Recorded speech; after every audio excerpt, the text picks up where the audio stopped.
মুর্শিদাবাদের শামসেরগঞ্জ এলাকায় এই মুহূর্তে এক সাম্প্রদায়িক উত্তেজনার বাতাবরণ বিরাজ করছে, যেখানে সংঘর্ষ হয়েছে, লুটপাট হয়েছে এবং উভয় সম্প্রদায়ের মানুষ উত্তেজিতভাবে একে অপরের বিরুদ্ধে তারা মুখোমুখি রুখে দাঁড়ানোর কথা ভাবছে।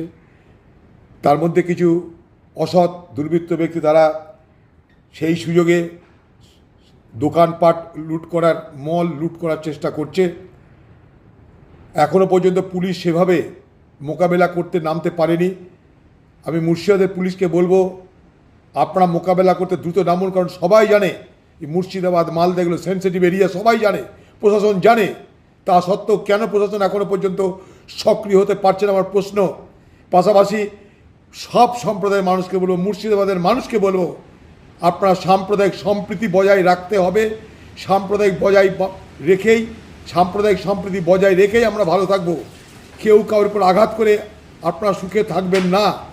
আমি হাত জোর করে অনুরোধ করব হিন্দু মুসলমান উভয় সম্প্রদায়ের মানুষকে যে আপনারা এই ধরনের সাম্প্রদায়িক উত্তেজনা থেকে নিজেরা বিরত থাকুন এবং আইন মোতাবেক প্রতিবাদ করা হলে করুন, প্রশাসনকে বলুন, কিন্তু নিজেরা আইন হাতে তুলে নেওয়ার চেষ্টা করবেন না।